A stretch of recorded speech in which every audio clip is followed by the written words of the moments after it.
switch the camera. Hi everybody, I'm Chris and I'm excited to be here. I got invited by Osprey to participate in their podcast, which they launched during Corona. And maybe you followed the last podcasts, many athletes talking about their adventures. And now we can follow up on that. You can ask some questions. If something was unclear last time or there's only short time to talk, now everybody can ask their questions and hopefully I can answer as good as possible. So I say hello to everybody. I see there are many people coming in. There's a Phil, there is a Cans Bennett, there's so many people. I'm surprised, I'm very happy. And maybe I can talk a little bit about myself.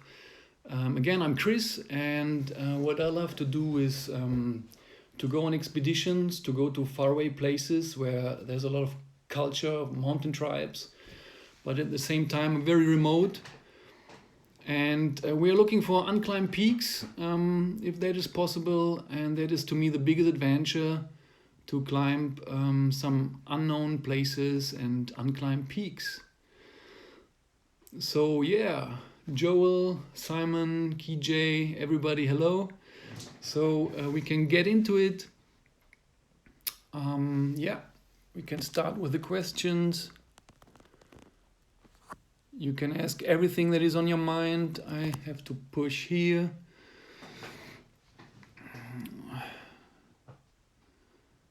There are many coming in. My favorite ascent, my favorite descent, asked by Al Gill. Well, my favorite ascent, the last one was in Nepal. We went to the Nalakanka range and we climbed Takfu Himal. That was pretty adventurous because we got surprised by bad weather. Got a good temperature drop. It was much colder than expected. And on the summit ridge, finally, there was a snowstorm coming in and partly it was a whiteout, so you couldn't see anything. That was quite adventurous. But otherwise, the climbs in Pakistan I always loved a lot. Those are wild mountains. And that was really good. And somebody is asking, Steve is asking about a pack for mountain biking, hill walking. Mountain biking I cannot answer to you. For hill walking it depends. If you have to carry a lot and it's a long approach, you want something that is well ventilated so you don't sweat so much. I prefer the Atmos for that. And if you go very steep and you have to climb, you go with a light climbing pack maybe, like the Mutant.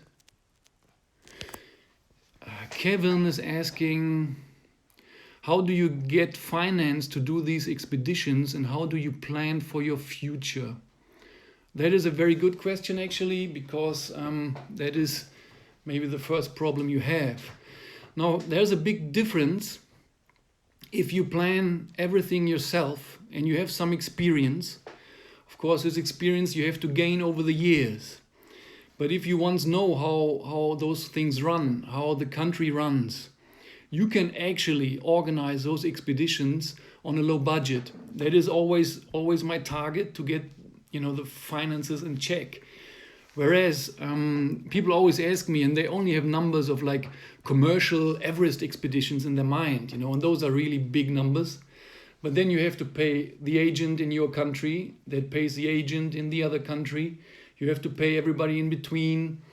And they do all the planning for you. So you have to pay for all this work, of course, which is right. But if you find your own target, if you organize everything on your own, you can cut the costs extremely down. You wouldn't believe it. And then, of course, if you do some interesting things, or first ascents and stuff, you can find support by your alpine clubs, for example. I know the British are very generous for supporting their British climbers. You can check out the BMC or the AC. Here in Germany, it's a German Alpine Club, DAV, and you have that in every country. You can do this, and then of course you can also work together with others. That is about the finances that you asked. How do you plan for your future? Well, my future, I'm also not getting any younger, but I hope to continue with some very nice expeditions. Actually, for this year, everything is planned and organized already. We're just looking how the corona situation is going. For my target place at the moment, there's still a lockdown. The international flights, the airports are all closed, so you can't get in. I can't apply for visa even. You can't get a visa at the moment. So, but still, you have to stay optimistic. We train, we have everything else in check. We are just waiting how things develop. And if we are lucky and if everything stays under control, then hopefully we can come on a last minute. And yeah, let's see. But, you have to stay positive and see. So then I have to check for some more questions here. Well, there's another question that connects to the last one. It's about the next target, the future target. And like I said, everything normally when I plan such an expedition, I go like 1 year in advance. So when I return from one expedition, I already have the idea for the next one. And then you have to get everything started, like how to approach. Well, first of all, you need the mountain target itself, and it needs to be in an interesting area, for me at least. You have to get into the cultural part. You have to prepare and read as much as possible to find out. Those places are not often visited, so it's hard to find information. Then you need, what permits do you need? What is the paperwork you need? How to get in. Sometimes it's a military area, so it's a long way, and you have to start very early to prepare for permits that you hopefully all get together. And sometimes those permits are just given out like a few weeks before then, so that is also nerve-wracking. And then you need to plan how to get there, how's the approach. Those areas are far away, so you need to walk sometimes for a week. There's nothing else. You have to get into those areas, and you have to prepare how to get there, what are the conditions and everything else. You have to get all your gear, equipment together. You have to prepare it for what is needed. You have to also look what is needed on the mountain, what kind of climbing you need. Because on the other hand, you have to try to go as light as possible, which is, first of all, it's an ideal, it's a philosophy. On the other hand, also, it's connected to the finances. The smaller you are, the lighter you are, the less influence you have on the environment, which is also very important, and the lower are the costs. You don't do those big bulky expeditions anymore like in the past. So you have to know exactly what you want to do. Okay, there's a totally different question than coming in. Gabe Nemeth is asking me, where did he get the mask in the background? I guess those here behind. That is one weakness of mine. I always like to bring stuff back from those tours that remind me and make me think about it. So what you see here in the bag is a mixture. There are some Tibetan, Nepali, even from Myanmar. This mask here, for example, is from Nepal, for example. It's a protector. Mahakala, it's from Hindu and Buddhist belief. In Hinduism, it is a person of Shiva, and in Buddhism, I think it was like a demon god that Padmasambhava conquered, or now it's a protector of Buddhist belief. So you often find him on temples as a protector. So I bring all that stuff from my expeditions, and actually I have no more place to put it anywhere, and it looks a little bit like a restaurant or some Chinese restaurant decoration. So yeah, I need more space for that. Some more coming in.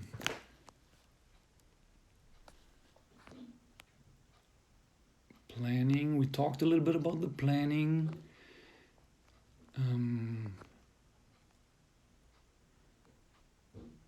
How did you get into exploring? Yeah, that's a good question, and I think it goes further back, because I think this adventurous spirit, this interest in different cultures and faraway places.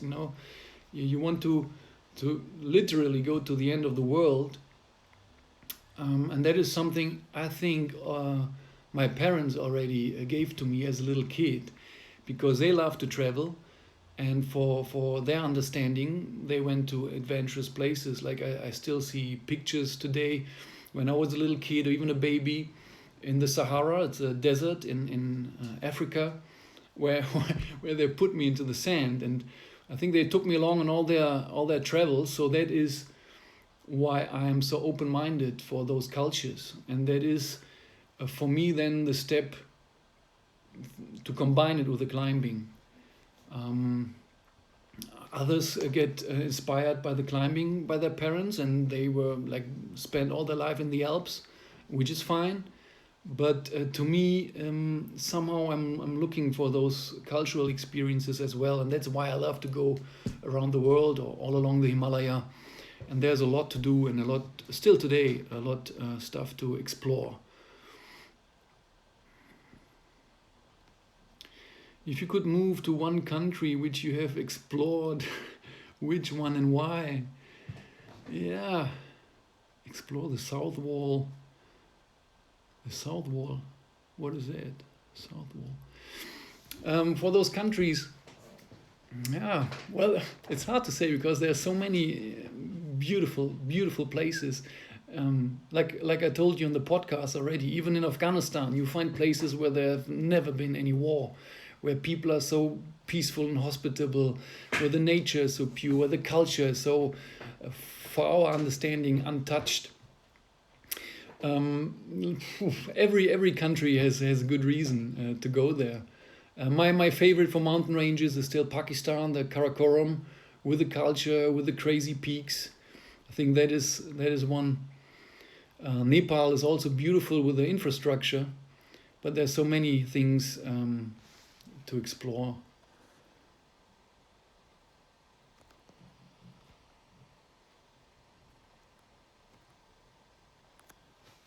Okay, I also get some messages.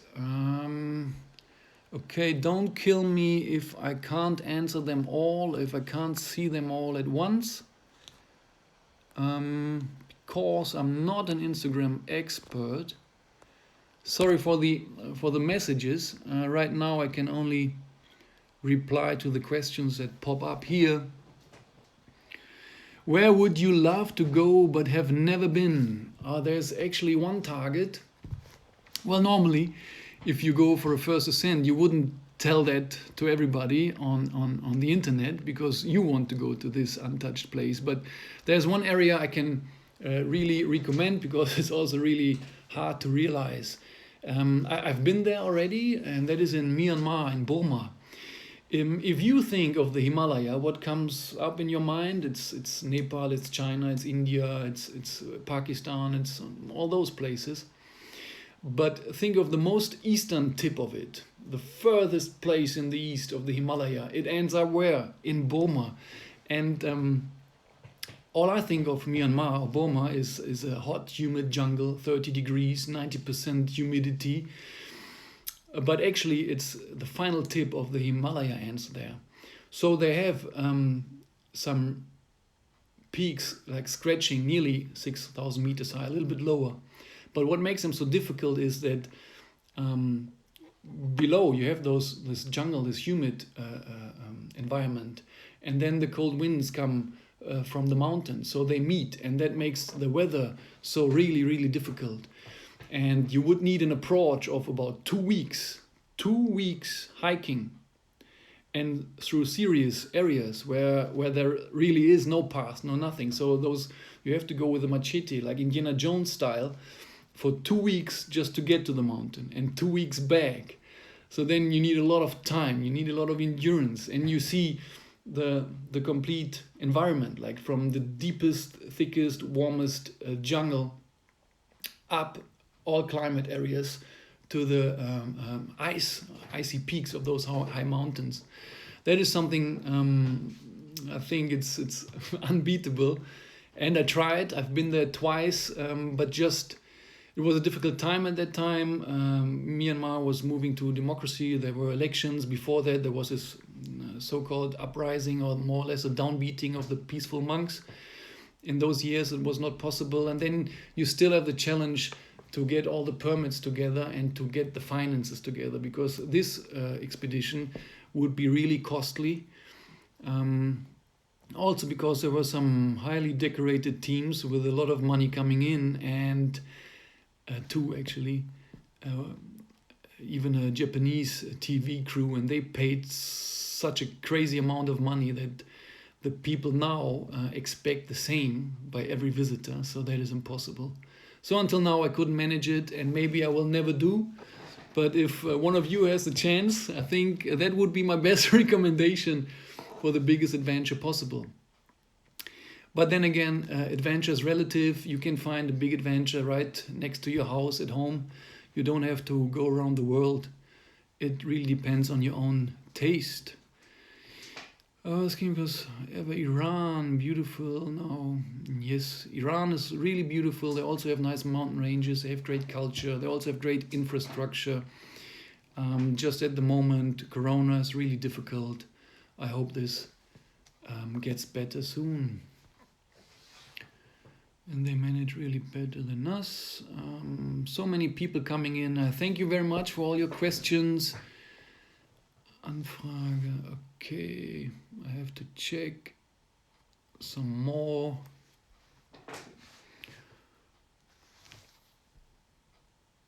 The most challenging expedition you have been on? Yeah. The most... well, each one of them was kind of challenging, or you choose it each time this way. You want always to go a step further, and you want to challenge yourself. One of the hardest ones was because actually I got already sick before the expedition. I needed some surgery just a couple of weeks before, and then we went to China, into Xinjiang province, and also the approach was kind of difficult. That was pretty tough. And then what I you really want to explore on those expeditions. I like those ones where you don't return the same way. Sometimes if you go, sometimes you have to go to the border to find those most remote places, and then you have to go back the same way, the same valley. There's no other chance. But in other areas, you can really do a complete loop, so that even on the way back, you explore a new area which you haven't seen before. And then another thing is, on those tours, you document all this. You see if you climb one of those summits, you see all the next summits which are unclimbed. So they give you good ideas. Sometimes you say, wow, next year I have to go to this mountain there. You see that? Wow, that's amazing. And you come back with all those information and you share it with others, so that other people maybe get some ideas if they like to do that, something like that. And those expeditions where you go on a different way out and you find new places that amaze you, those are really, really nice. And then also a little bit harder because you have to find the way through each day.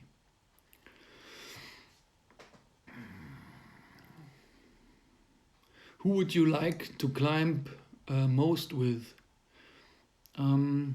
Well, I can use this question for maybe a general idea of a team or so. It's like you really have to know every member very well.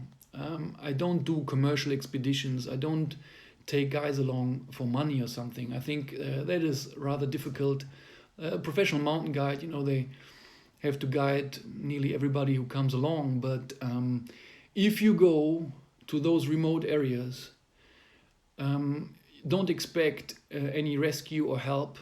So you have to help yourself. And within the team, you need really close bonds, and you really need to know how each one of you reacts. In stress, some people have very strong emotions in the first moment. They don't mean it bad, and after 5 minutes or maybe some longer time, they cool down and everything is fine again.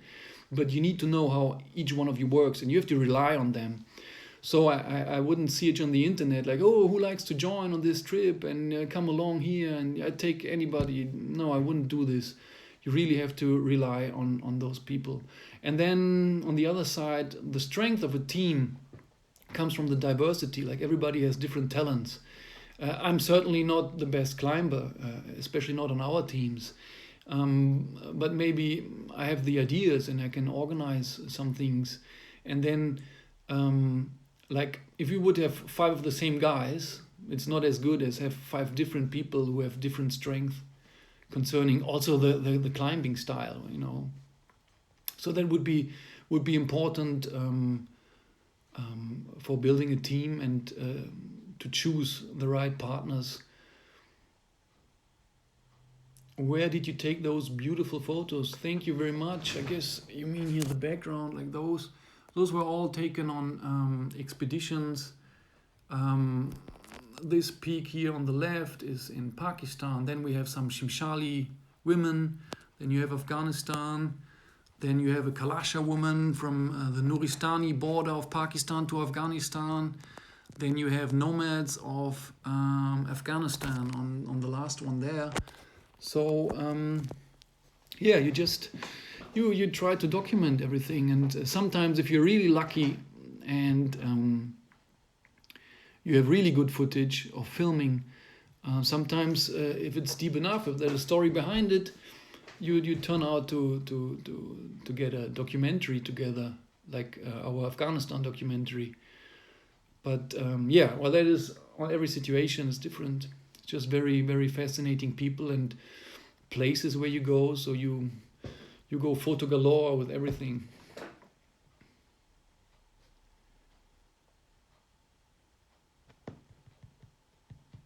What's the scariest thing that has ever happened to you while climbing or exploring? Oh, it comes so quick. Who was it? Sorry if I... from explore with something. So what was the scariest thing? Well, on a simple climb, the scariest things are like stupid crevasse falls. If you couldn't judge it, if you couldn't see it, that is no fun. Or avalanches coming down. Of course, that scares you a lot. But there's so many other things that can already happen before that. I once was at a doctor's place for I had some surgery and stuff, and I asked, "Oh, can I go on the next expedition? I really want to. I have to. I will anyways. But what do you think?"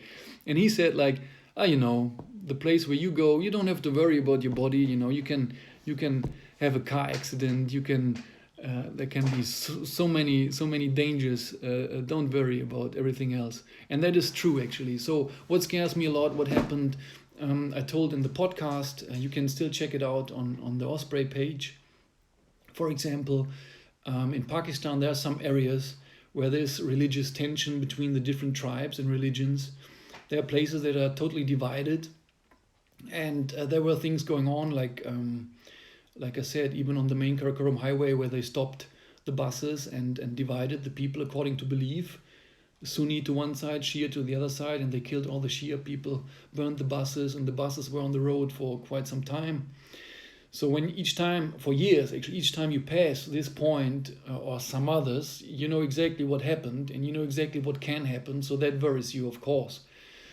Other things happened, like maybe the worst moment was in Xinjiang in the Shaksgam Valley when we lost 2 friends. That is something, of course, you never ever want to experience. And luckily, this doesn't happen too often, but at that point it did. And then there is not much help you can expect. You have to solve all your problems yourself, and there was no help possible. So that was really bad. that was really bad. Other things, yeah. So again, if you go a step further, if you go to places like that, you have to know what you're doing, and don't be surprised if you get more adventure than you ask for. So yeah, that is it. Are you, Marcos asked me, are you giving something for free? I hope I give all my experience and I answer all questions and I give you all my love for free. But no, I don't have any products to give away. Sorry for that. He is giving his knowledge. Yes, Gabe. Gabe Nemeth, that is the answer. My little knowledge. If you want it, you can just ask whatever you like.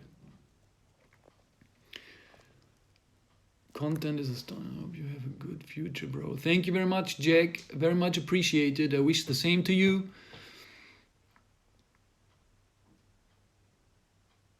Is it better to be led somewhere or to lead people?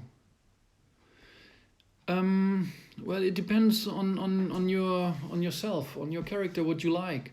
There's nothing wrong to be led, and you know, I have to be careful talking in public. Like, the things we choose are a little bit extreme, so I cannot recommend this to everybody. And then the taste of adventure, you know, it you know, you can find it next door. You can hike in the neighboring valley at home and have a big adventure, or you do something else. I think it's wonderful to have an experienced guide guiding you somewhere, or you go trekking somewhere. Another thing is also very important. When I talk about those expeditions, you can do this, and you don't have to do the climbing, you know, just the trekking itself and those beautiful valleys and those beautiful areas with those fascinating people. That already is a fulfilling adventure.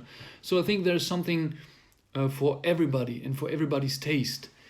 You don't have to do, well, you do what you like and what you're capable of. And so, yeah, you find also good mountain guides. You can also find good agencies that lead you and give you nice experiences. For myself, I want to do it on my own, but that's just my taste. Also, thank you, Blackbeard. Very nice of you. Great if I can inspire you or anybody else. Keep it up.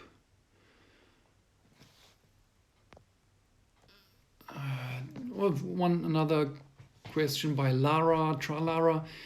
Did you start paying for your expeditions yourself, or did you get sponsorship since the beginning? How do you apply for sponsorship for expeditions? I think that is a good question, because it is always also a financial problem to solve. Again, if you have experience and if you've been to some places and you know how things run and go, and if you can organize a lot by yourself, if you can do most of the work by yourself, it is not as expensive as you might think, or what you read in the media, like all those commercial expeditions. But still, it is an effort. Yeah, so you have to solve that. And of course, in the beginning there was no sponsoring at all. I had to. But sometimes, we did it very simple. So after that, it's difficult, because it also depends on your targets. Let's say the more interesting a certain target is for a group, or for your alpine club, or for anybody, then the easier it is to get some sponsorship.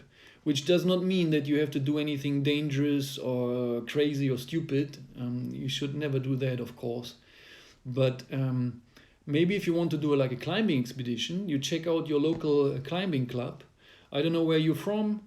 Again, there are very capable and supportive alpine clubs in nearly every country, from America to Great Britain to Japan to Germany. Anywhere you can get some funding. You have to apply. They all have their own rules. You have to write an expose. You have to explain to them what your target is. They also want to see your experience. Of course, nobody wants anybody to do something crazy. So it should be something that is in the range of your possibilities. And the better prepared you are, the more they understand that you know what you're doing, your experience, and this comes by time, of course. Everybody has to develop. So did I, and so do I still. But then you can explain everything in detail, and they can be sure that at least your plan is solid. You never know what will happen in between or in the area, but then sponsorship gets actually easier. Those alpine clubs would be the first try for you. Then, of course, your equipment in mountaineering, the equipment is rather costly. So you can talk to your shops, first of all, where you usually go. You can talk to them and explain them what you like to do and if they could support you a little bit. And then, it comes by time. The more you do, the longer you do it, the easier it gets. And it's also like a little avalanche then later. Like it gets bigger and bigger. And after a while, I think you get it all done. But again, the costs, if you have experience and choose the right places, you can keep the costs rather low. It is not as crazy as the media always reports. I hope I answered this question. If there's any more, you can just follow up on that. Or if I'm not detailed enough, or if something is misunderstood, you just let me know. Thanks for the stories. They're awesome. Thank you very much. I hope I can show you some more stories. Why are you ignoring me? Hi, Katie, Louise. I'm certainly not ignoring anybody. There are just many people asking, and I try to reply every question that comes in. Column 2020. What was your first summit? Gabe. The first summit, the first ascent, I guess you mean. The first ascent I did in Pakistan, in the Shimshal area. That was Koe. Yes, now you got me. My first ascent I did in Shimshal. I'm sure I get the name again. Yeah, it's not. I don't have all the names in my mind right now. It's all interactive. Yes.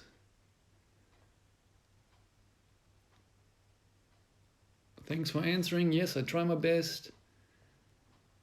Just let me know what is on your mind. And I'm sure here are also some more questions. Yeah. Let me see. Okay.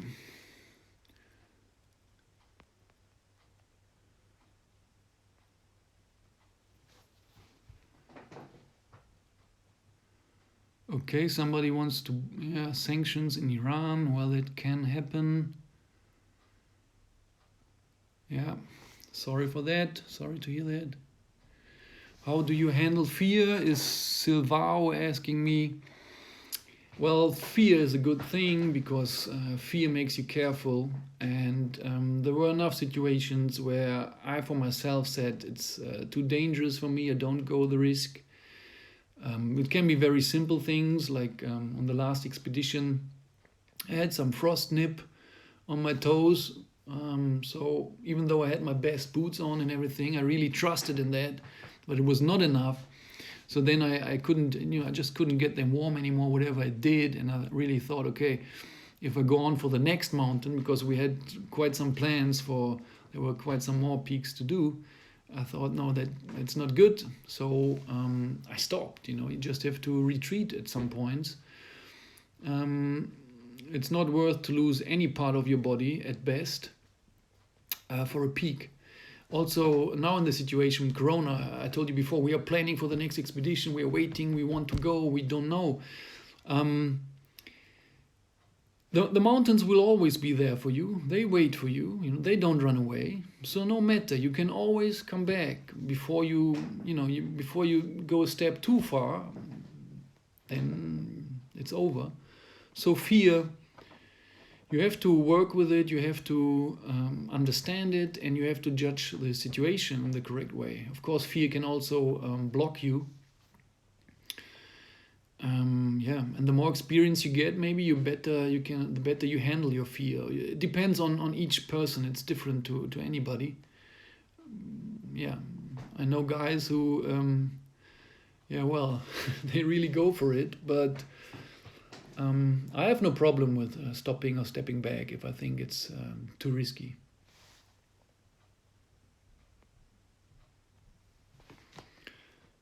What is my YouTube? Yes, that's a good idea.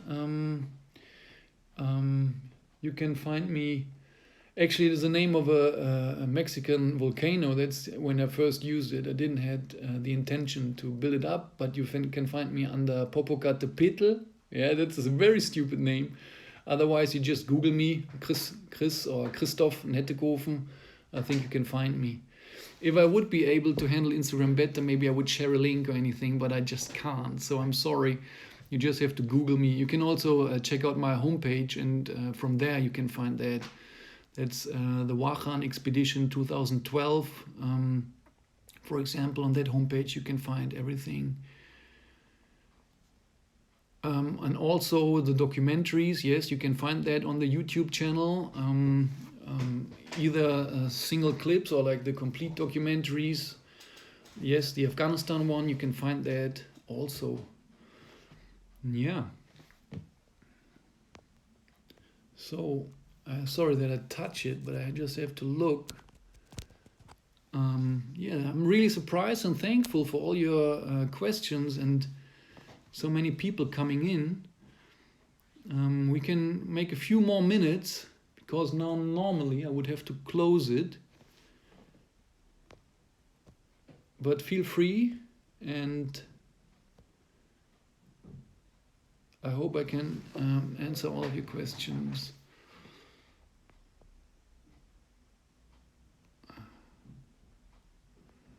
If I can I can sponsor anybody. I have to see how I get my stuff together. But as I said, Peachy, you just ask for it, you just go for it. They can only say no, sorry, we can't. So don't. Also, if you get rejected by anything, it's no problem. You try it next time, or somebody else will help. I think asking doesn't hurt. You can always ask, also for experience from other people. You can also email me if you find my account, either on Instagram or on my homepage. I'm always willing to share information, to share tips, because that is what I also rely on, and I'm always thankful for all the people that helped me and gave me information. It's good to climb with more experienced people. They share their knowledge, and you can only learn. It's always, so no problem. You can always ask me also later on. Write me an email, drop me some question, and I will try to answer that. So I think we are through more or less. I want to thank everybody.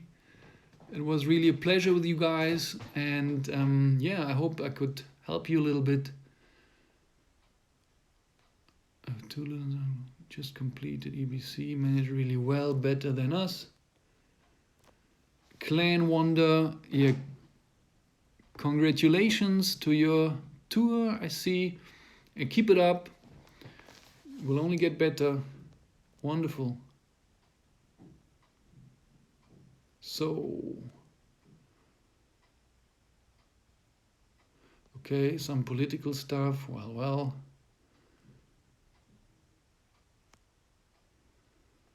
Many. So I say goodbye for now. Thank you for having me. Thank you to Osprey, and see you next time around. Hopefully everybody has a good time. Stay safe during Corona. Times will get better, and you will enjoy it on your next trip. Whatever your adventure is, at home, abroad, around the world, just enjoy it. So thank you very much, and goodbye.